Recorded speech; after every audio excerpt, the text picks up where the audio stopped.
RRB railway recruitment board ಭಾರತೀಯ ರೈಲ್ವೆಯ ವಿವಿಧ ಭಾಗಗಳಿಗೆ ಅಗತ್ಯವಿರುವ ಸಮರ್ಥ ಸಿಬ್ಬಂದಿಯನ್ನ ನೇಮಕ ಮಾಡಿಕೊಳ್ಳುವುದು ಇದರ ಮುಖ್ಯ ಉದ್ದೇಶವಾಗಿದೆ.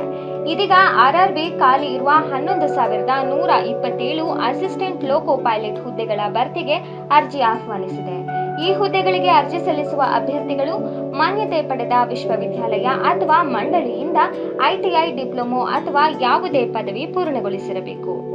ಅಭ್ಯರ್ಥಿಗಳಿಗೆ ಕನಿಷ್ಠ 18 ವರ್ಷ ಮತ್ತು ಗರಿಷ್ಠ 25 ವರ್ಷ ವಯಸ್ಸು ನಿಗದಿಪಡಿಸಲಾಗಿದ್ದು, ರಿಸರ್ವೇಷನ್ ಕ್ಯಾಟಗರಿ ಅಭ್ಯರ್ಥಿಗಳಿಗೆ ಸರ್ಕಾರಿ ನಿಯಮದಂತೆ ವಯೋಮಿತಿ ಸಡಿಲಿಕೆ ಅನ್ವಯಿಸುತ್ತದೆ.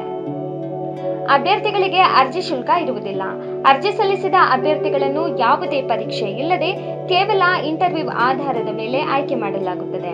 ಅರ್ಜಿ ಸಲ್ಲಿಸಲು 2026 ಫೆಬ್ರವರಿ 16ರಿಂದ 2026 ಮಾರ್ಚ್ 2 ಕೊನೆಯ ದಿನಾಂಕವಾಗಿದ್ದು, ಅರ್ಹ ಮತ್ತು ಆಸಕ್ತ ಅಭ್ಯರ್ಥಿಗಳು ಆರ್ಆರ್ಬಿನ ಅಫಿಷಿಯಲ್ ವೆಬ್ಸೈಟ್ ಆದ indianrailways.gov.in ಗೆ ಭೇಟಿ ನೀಡಿ ಅರ್ಜಿ ಸಲ್ಲಿಸಬಹುದು. ಇದೇ ತರ ಹೆಚ್ಚಿನ ಮಾಹಿತಿಗಾಗಿ ಸವಾಲ್ ಟಿವಿಯನ್ನು ಸಬ್ಸ್ಕ್ರೈಬ್ ಮಾಡಿ, ಲೈಕ್ ಮಾಡಿ, ಶೇರ್ ಮಾಡಿ, ಹಾಗೆ ಬೆಲ್ ಬಟನ್ ಒತ್ತುವುದನ್ನು ಮರಿಬೇಡಿ.